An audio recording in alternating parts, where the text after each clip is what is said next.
오늘 저는 누가복음 7장 11절 이하의 말씀을 중심으로 사람을 살리는 능력이라는 제목으로 하나님 말씀 나누겠습니다. 저를 한번 따라해 보실까요? 사람을 살리는 능력. 어떤 분이 책을 적었는데 이 세상에는 세 가지 힘이 있다. 재미있는 이야기를 하더라고요. 첫 번째는 압력입니다. 이 땅에 살면 위에서부터 압력이 내려올 때가 많죠. 스트레스라고 합니다. 이 갑질로 괴롭힘을 받는 현대인들을 묘사하는 것입니다. 중력이 있는데요. 중력은 사람의 약점을 찾아서 끌어내리는 힘, 그렇죠? 물체가 위에서 밑으로 떨어지듯이 이 중력은 약점을 잡아서 끌어내리는 힘이 있고, 부력 이건데요, 약한 사람을 뜨게 하는 힘이다. 이 중에 제일은 부력이다라고 하는 글을 신승재님이 책으로 표현했습니다. 사랑하는 성도님들, 우리가 믿는 복음 예수 그리스도는 무엇입니까? 복음은 영어로 good news, 좋은 소식입니다. 좋은 소식은 무엇입니까? 죽은 영혼을 살리는 것이 좋은 소식입니다. 잃어버린 영혼들이 주 앞에 돌아오는 좋은 소식이 복된 소식이요 복음인 줄 믿습니다. 우리 예수님은 성령의 검, 하나님의 말씀으로 수많은 영혼들을 살리셨습니다. 그리고 새 삶을 살아갈 수 있는 능력을 부어 주셨습니다. 이 세상에서 제일 쉬운 일이 뭘까요? 남을 비판하는 일입니다. 이건 가르쳐주지 않아도 우리 인간의 이 죄악의 죄성이 있기 때문에 비판하는 건 너무나 쉽습니다. 근데 제일 어려운 일은 무엇일까요? 사람을 살리는 거예요. 사람을 회복시키는 거예요. 이게 인간의 힘으로 안 되기 때문에 우리 성령 하나님께서 저와 여러분들에게 능력을 주시고, 우리와 접촉하는 사람들, 우리와 눈빛이 맞는 자들, 우리 입술이 선포되는 곳에 살아나는 기적이 있게 되기를 주의 이름으로 축원드립니다. 오늘 이 예배를 통하여 우리 영혼이 살아날지어다. 우리 예수님 요한복음 5장 25절 이렇게 말씀하십니다. 진실로 진실로, 얼마나 우리 주님이 진실을 말씀하고 싶었으면 두 번이나 얘기하죠. 진짜 정말 너에게 하고 싶은 말이 있는데, 죽은 자들이 하나님의 아들의 음성을 들을 때가 오나니 곧 이때라. 듣는 자는 살아날지어다. 듣는 사람은 살아납니다. 하나님의 말씀을 듣고 그 말씀대로 행하는 자는 살아나게 되어 있습니다. 오늘 하나님 아버지의 음성을 듣는 귀한 예배가 되기를 주의 이름으로 축원드립니다. 오늘 이때라 하나님의 음성을 듣고 다 살아나시게 되기를 주의 이름으로 소망합니다. 왜 살아나는 게 중요한가? 예배를 듣고 우리 마음이 살아나고 회복되면 이것은 영생이랑 연결이 됩니다. 오늘 이 예배 1시간밖에 안 드리지만 예배 때 주님을 만난 내 심령이 되살아나면은요, 저 천국까지 연결되는 하나님의 한 라인이 연결된다는 거예요. 하나님의 영광의 고속도로가 뚫린다는 것입니다.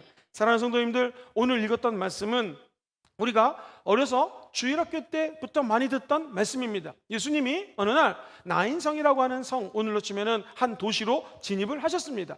우리 주님께서 예를 들면 부산에 오셨는데 장례식이 열리고 있었습니다. 가만히 봤더니 이 청년이 죽었는데 보통 사건이 아니라, 왜냐하면 과부가 남편이 일찍 여의고 오직 아들만 하나 믿고 살았는데 하나밖에 없는 외동 아들이 죽은 것입니다. 이 여인은 얼마나 슬픔에 잠겼는지 형언할 수가 없습니다. 아마 자해하려고 했을지도 모르고 자살 충동까지 느꼈을지도 모릅니다. 이때 우리 주님이 나타나셔서 이 상여를 움직이고 하는 죽음의 행렬, 절망의 행렬을 갑자기 희망의 행렬로 바꿔놓으십니다. 우리 주님께서 말씀하시자 죽은 영혼이 살아나게 되어 있습니다. 오늘 우리 예수 그리스도가 죽은 영혼을 살리는 기적이 우리 삶에도 나타나기를 주의 이름으로 소망합니다. 사랑하는 성도님들, 절망의 행진을 걷고 계신 분이 계십니까? 너무나 어려운 상황 속에서 죽음의 길을 걷는 것 같은 생각을 갖고 계신 분이 계십니까? 예수 그리스도와 눈을 맞춰보시기를 바랍니다.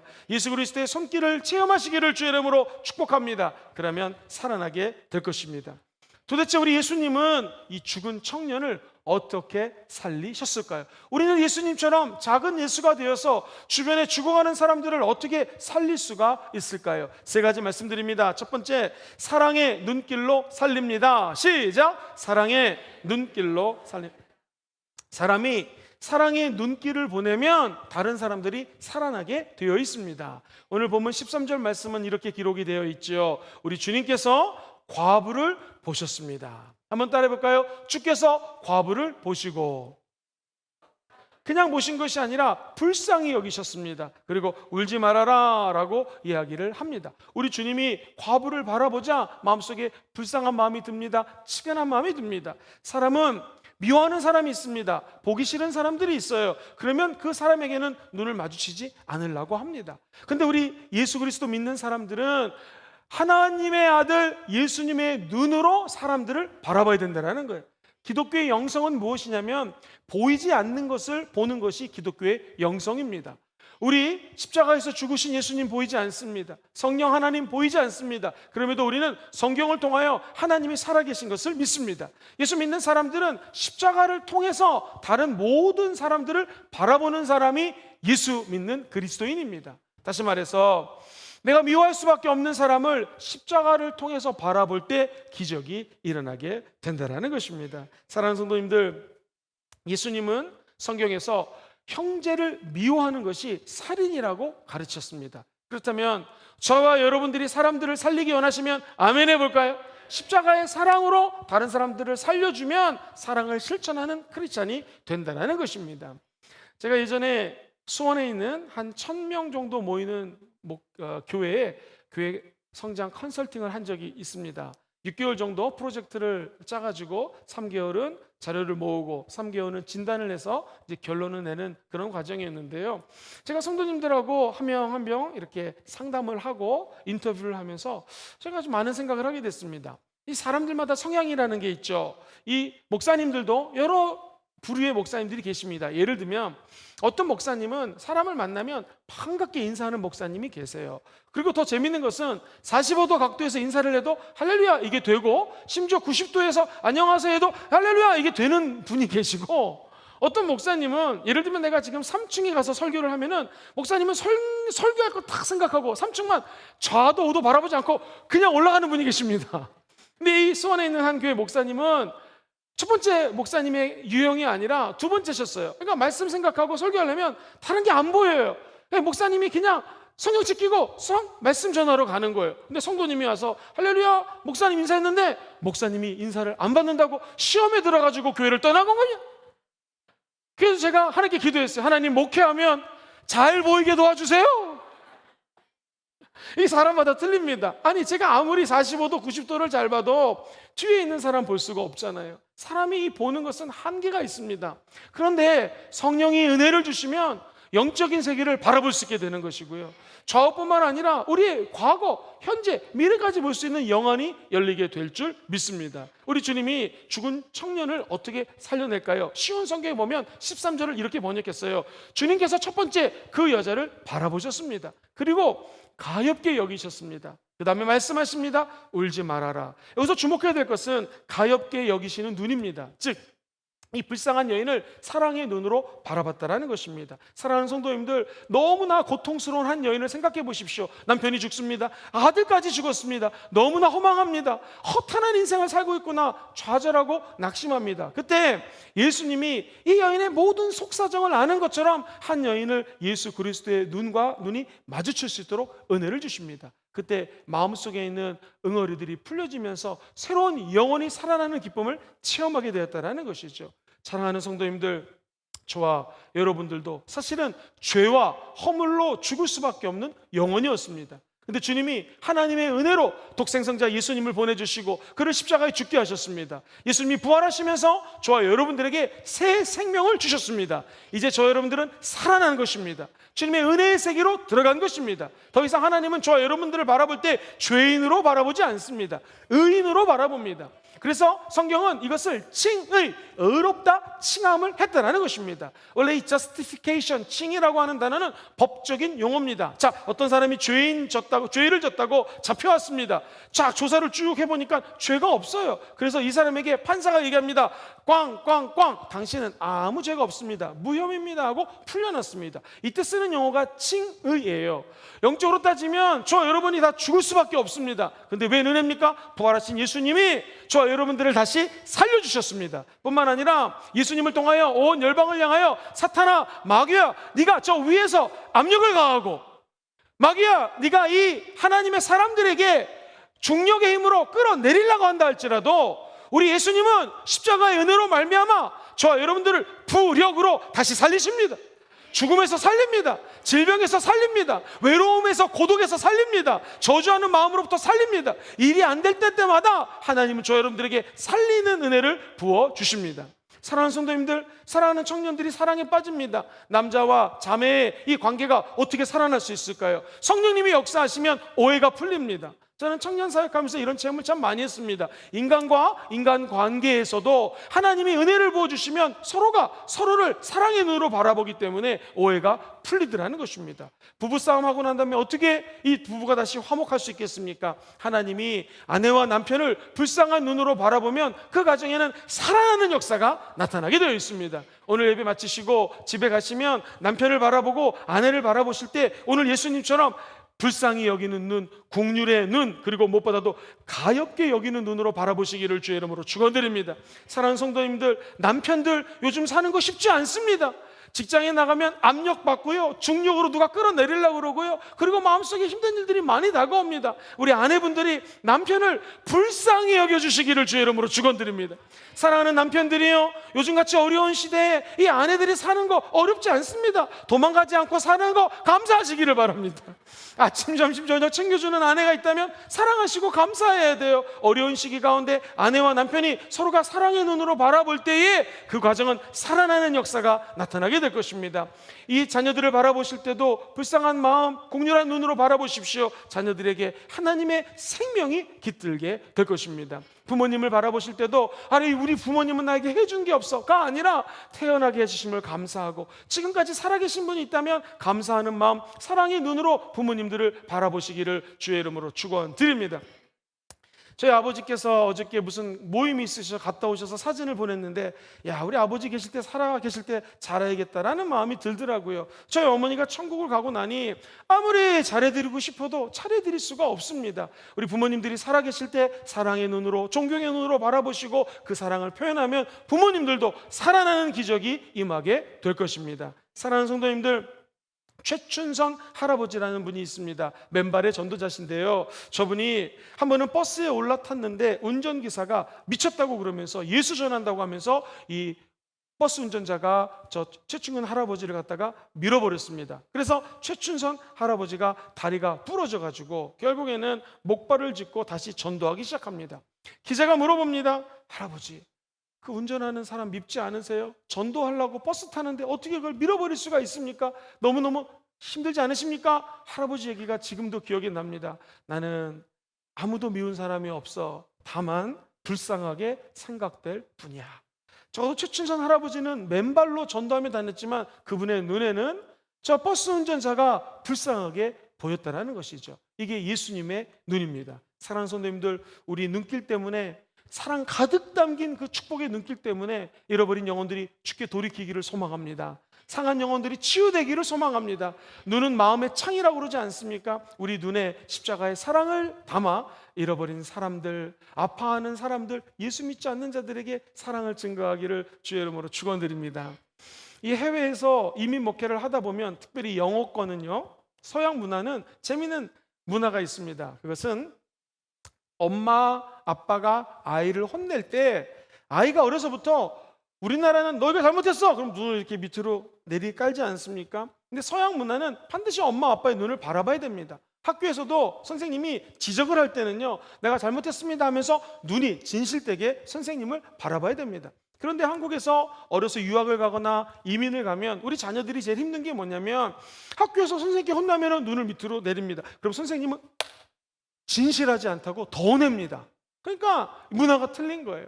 사랑하는 성도님들, 설교학이라든가 연설하거나 다른 데 앞에서 스피치를 하는 내용들을 보면은요, 제일 중요시 여기는 게 뭐냐면 아이 컨택트예요.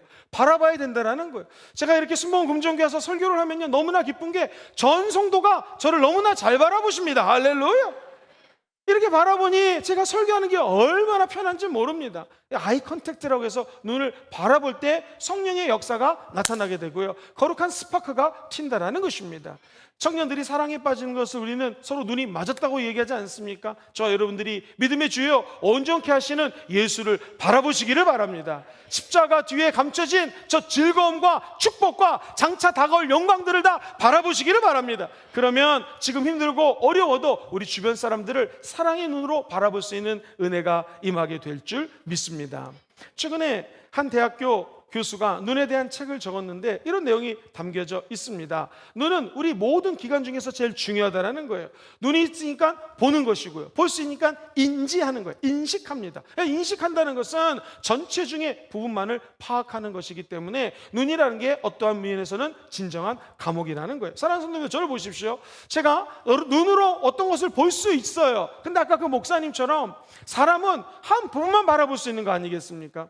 다 모든 것들을 볼 수가 없어요. 그래서 눈은 바라보는 대로 인식하고 바라보는 대로 판단하고 바라보는 대로 생각하게 된다는 거예요. 그래서 우리가 인지하고 인식하는 것들, 눈이 무엇을 바라보느냐가 그만큼 중요하다는 것입니다. 저와 여러분들은 우리가 십자가 예수를 통해서 예수 믿고 구원받아 천국을 바라보시기를 주의 이름으로 축원드립니다. 우리 안에 부족하고 연약함이 있지만 성령님이 임재해 계신 것을 바라보시기를 바랍니다. 이 예배당 보통 예배당 아닙니다. 우리가 1988년도에 5월 18일 날 교회가 창립됐죠. 그리고 나서 16일 날 창립이 됐습니다. 하나님의 은혜로 저 부산대학교 후문에서 창립이 됐습니다. 그때 성도가 한 50몇 명 모이자 이제 강로아 목사님이 2대 담임 목사님으로 부임하셔서 저 지금 현재 부산은행 두실역 앞으로 예배당을 빌려가지고 예배를 드리게 되었습니다. 그런데 2층, 3층, 4층 사람들이 넘쳐나기 시작합니다. 그러니 당시 부산은행 건물주가 보기에는 여러분 조물주보다 높은 게 건물주입니다.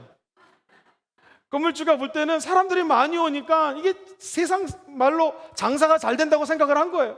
그래서 이 돈을 올려달라고 하니까 목사님 기도하다가 이 교회를 땅을 사게 되었고요. 이 땅에다가 하나님의 은혜로 2, 3년 공사를 해서 94년도에 하나님께 헌당 예배를 드리고 94년부터 지금 이곳에서 예배를 드리고 있습니다. 그런데 이 예배당은요, 다른 예배당하고 틀립니다. 성도들의 눈물과 피와 땀이 얼룩진 교회가 바로 이 교회입니다. 그리고 1년 365일 모여서 기도하는 교회가 요즘 없습니다. 전 세계에서 이렇게 기도하는 교회가 별로 없습니다. 저는 우리 순복음 금정교에서 예배드리는 여러분들이 이 예배당에 와서 예배드릴 때마다 살아계신 성령님의 임재를 바라보시기를 바랍니다.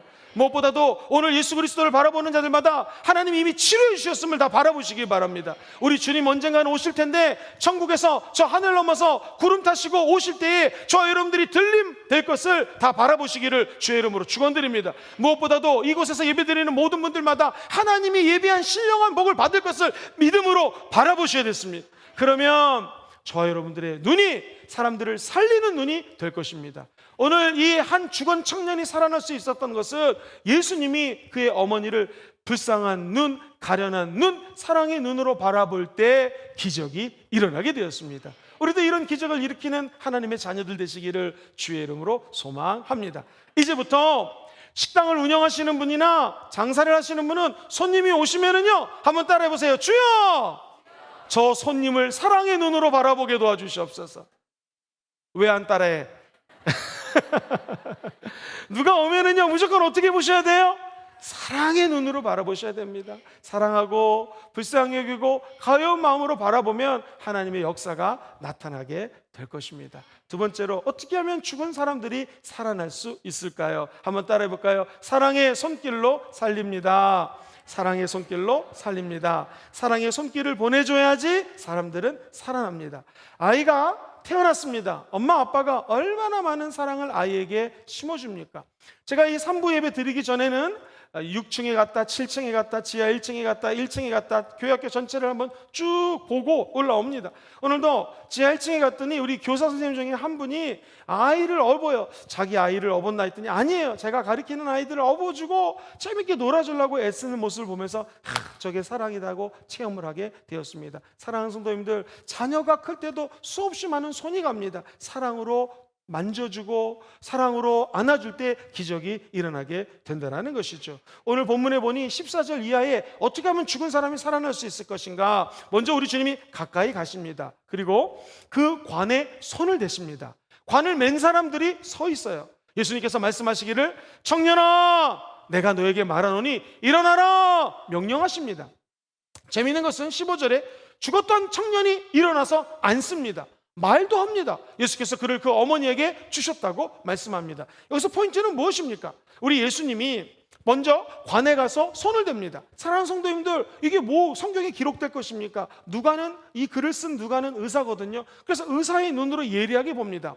2000년 전에 이 상황 속으로 같이 한번 여행을 떠나보시겠습니다. 2000년 전에는 유대인들은요, 절대로 만지지 않는 두 가지가 있어요. 첫째, 문둥병 환자, 한센병 환자 만지지 않습니다. 왜냐하면 이거 부정한 거로 여기기 때문에 격리해야 돼요. 우리 코로나 초창기 때 기억나죠? 누가 코로나 걸렸다면 만나지도 않고 그 사람이 한번 왔다 갔다 하면 소독하고 난리 나지 않았습니까?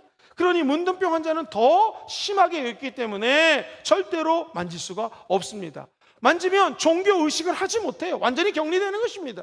두 번째, 시체는 부정하게 여겼기 때문에 누구도 시체를 만지지 않습니다. 근데 오늘 성경 본문에 보면 우리 예수님 지금 관에 가서 시체를 만지는 거예요. 왜 만졌습니까? 사랑하니까 만지셨습니다. 왜 만졌습니까? 죽은 사람을 살리기 위해서 만지셨습니다. 성경에 보면 우리 예수님 문둥병 환자도 만지셨습니다. 왜 만졌습니까? 사랑하니까 만지셨습니다.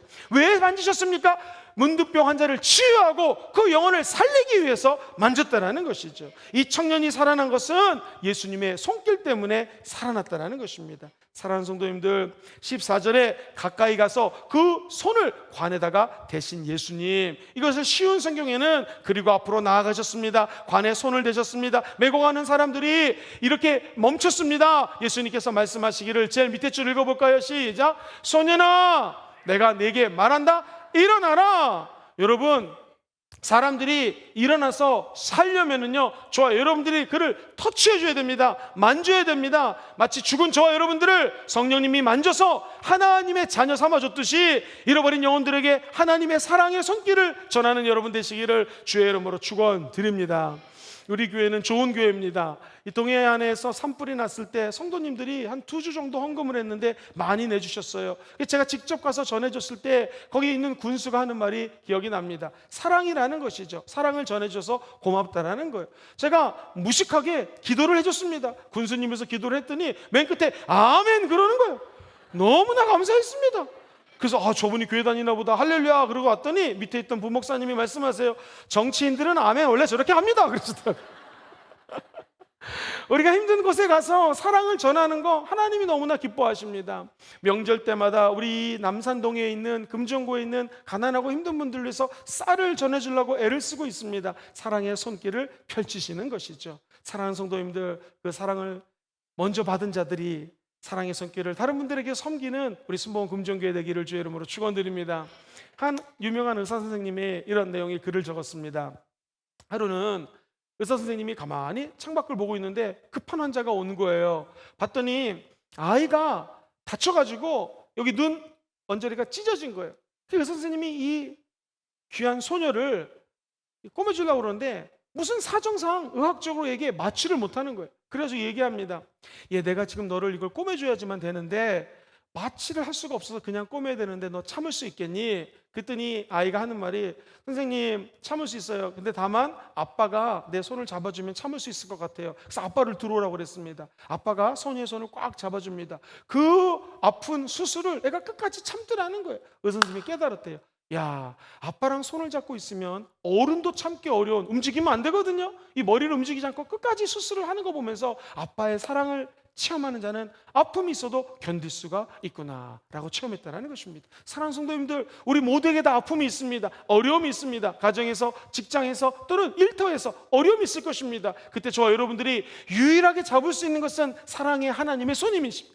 예수의 피 묻은 손을 만지시게 되기를 주의 이름으로 축원드립니다. 주님은 오늘 십자가에서 못 박혀 죽기까지 사랑한 그 증거로서 손에 피를 흘려주셨습니다. 그리고 그 피로 저와 여러분들을 다 만져주시고 안수하여 주실 줄 믿습니다. 이게 우리 목회자들이 안수하는 신학적인 이론의 근거가 됩니다. 예수 피 묻은 손으로 우리 주님이 안수하실 때 우리 교육자들의 피가 아니라 예수의 피가 저와 여러분들에게 전이가 될 줄 믿습니다. 매주 수요일마다 한 3, 4개월 전부터 수요예배가 끝나고 나면은 아픈 분들을 위해서 제가 직접 안수기도 합니다. 다른 거 없습니다. 제가 특별한 신유의 은사를 받은 거 아닙니다. 하나님의 아들 예수 그리스도의 십자가의 사랑을 안수하면서 전하는 것입니다. 그러면은 하나님이 치료하는 기적이 임하게 될 줄 믿습니다. 수요일 날 아프신 분들은 다 오십시오. 최근에는 한 10몇 명 정도 기도해 드리는데 우리 교인뿐만 아니라 다른 교인이 와도 기도해 드리고 있습니다. 아프신 분이 와서 교회가 하는 일은 무엇입니까? 아픈 자를 치료하는 것입니다. 죽은 자를 살리는 것입니다. 상한 심령이 살아나는 역사가 우리 교회를 통하여 일어나기를 주의 이름으로 축원드립니다. 지난주 금요철야 때부터 우리 주의 종들이 마스크를 쓰고 이제 금요철야 때 안수기도를 다시 하기 시작했습니다. 다른 거 없습니다. 교육자들의 손을 통하여 예수 십자가의 사랑이 증거되게 도와주시옵소서. 그럼 우리 교회는 살아나는 축복이 임하게 될 줄 믿습니다. 사랑하는 성도님들, 우리가 우리의 눈을 보면 그 사람을 알 수 있다고 얘기를 하죠. 눈을 통해서 그 사람의 사랑도 체험할 수 있고 그 사람 안에 있는 내용들을 우리가 유추할 수가 있습니다. 사랑하는 성도님들, 두 사람이 사랑하면 두 눈이 맞았다고 얘기를 하는데 저와 여러분들의 영원한 연인이 되시는 예수 그리스도와 함께 눈을 맞추십시오. 그리고 그 눈으로 다른 사람들을 바라보시고 그 사랑으로 다른 사람들을 다 살리시는 사랑의 손들이 되시기를 주의 이름으로 축원드립니다. 이처럼 우리 예수님은 한번 따라해볼까요? 사랑의 눈길로, 사랑의 손길로, 이렇게 두 가지를 통해서 살리셨습니다. 마지막 세 번째, 우리 주님은 사랑의 말로 살립니다. 같이 읽어보시죠. 시작. 사랑의 말로. 사람은 사랑의 말을 보내야지 살아난다는 것입니다. 14절 같이 한번 읽어보겠습니다. 시작. 예수께서 이르시되 청년아 내가 내게 말하노니 일어나라 하심에 죽었던 자가 일어나 앉고 말도 하거늘. 여러분, 예수님이 청년아 내가 너에게 말한다 하면서 우리 예수님께서 입술로 일어날지어다 말씀하십니다. 재밌는 것은 죽었던 청년이 일어납니다. 여러분, 우리 입술에는 하나님 주신 권세가 있습니다. 그리고 편안히 앉습니다. 하나님의 말씀을 받은 자들에게는 마음의 평강이 임합니다. 의사의 눈으로 봤더니 일어나더라. 두 번째, 자리에 앉더라. 세 번째, 그가 말하기 시작하는 거예요. 분명히 죽은 사람은 말할 수가 없는데 다시 살아나서 말을 한다는 거예요. 사랑하는 성도님들, 저와 여러분들도 우리 예수님이 명령하시면 일어나 앉아 우리의 입술이 바뀌게 될 줄 믿습니다. 말을 하는 기적이 임하게 될 줄 믿습니다. 이 쉬운 성경에 보면 예수님이 젊은이야 내가 너에게 말한다 일어나라 이렇게 번역이 되어 있습니다. 사랑하는 성도님들, 우리 모든 성도들에게 우리 예수님이 일어날지어다 살아날지어다 말씀이 들리게 되기를 주의 이름으로 축원드립니다. 오늘 본문 13절에도 과부를 향해서 울지 말아라 말씀하십니다. 사랑하는 성도님들, 오늘 슬퍼 눈물 흘리는 자들마다 예수의 음성을 들으십시오. 울지 말지어다. 결국에는 예수님이 이 불쌍한 가정을 말로 살리십니다. 말로 위로하십니다. 말로 죽음을 무너뜨려 버리십니다. 그렇다면 이제 예수님의 자녀된 저와 여러분들, 예수님이 신랑이요 예수의 신부가 된 저와 여러분들에게는 이런 동일한 역사와 은혜를 나타나게 될 줄 믿습니다. 사랑하는 성도님들, 이 히브리 사람들이 참 재밌습니다. 유대인들은 우리가 빛이 있으라 하며 빛이 있었다고 창세기 1장 3절은 이야기하지 않습니까? 히브리 말로 이 말이라는 것이 데바림이라는 단어를 써요. 한번 따라해 볼까요? 데바림. 데바림이라고 하는 단어는 물체라는 뜻이에요. 사물이라는 뜻이에요. 그러니까 말이 곧 사물이에요. 말은 눈에 보이지 않지만 히브리 사람들은 어떻게 알았는지 유대교 전통에서는 입에서 나오는 말을 물질로 취급을 했습니다. 그래서 우리 하나님이 빛이 있으라 하며 빛이 있었던 것처럼 저 여러분들이 하나님의 자녀가 되면 우리에게 말하는 그대로 살아나게 된다는 거예요. 우리가 말하는 그대로 실제로 눈앞에 현실로 나타나게 된다는 거예요. 누누이 말하지만 우리의 미래는 오늘 내가 하는 말이 우리의 미래를 창조하게 되어 있습니다. 왜 그럴까요? 저 여러분들은 하나님의 형상을 따라 창조된 하나님의 자녀이기 때문에 그렇습니다. 사랑하는 성도님들, 저 여러분들이 이 땅에 살면서 우리의 입술을 잘 지키셔서 늘 하나님께 칭찬받는 모든 소망의 백성들 되시기를 주의 이름으로 축원드립니다. 연세대학교에 있는 교수들이 재미있는 실험을 했습니다. 60대 남성 30명을 모아서 실험을 합니다. 첫 번째, A그룹 10명은 고맙습니다, 미안합니다, 사랑합니다 라는 말을 계속하게 매일매일 쓰게 했습니다. 이른바 thank you, 감사합니다, sorry, 미안합니다, love you, 사랑합니다 해서 T, 감사합니다, sorry, 미안합니다, L, TSL 그룹을 만들었습니다. 두 번째 그룹은 10명을 교양 프로그램에 참여를 시켰습니다. 세 번째 그룹은 평소대로 생활하고 몸과 마음의 변화를 갖다가 한번 측정해 봤습니다. 놀라운 것은 TSL, 감사합니다, 미안합니다, 사랑합니다 많이 얘기한 그룹은 산화성 스트레스 지표가 있는데 이게 무려 50%나 감소가 됩니다. 이만큼 스트레스 있던 사람들이 이만큼으로 줄어든 거예요. 자, B그룹도요 7% 정도 교양 훈련 받고 세상 공부하면 좀 마음의 스트레스 지수가 줄어들었습니다. 그런데 C그룹은요 오히려 스트레스 지수가 더 늘어나 버립니다.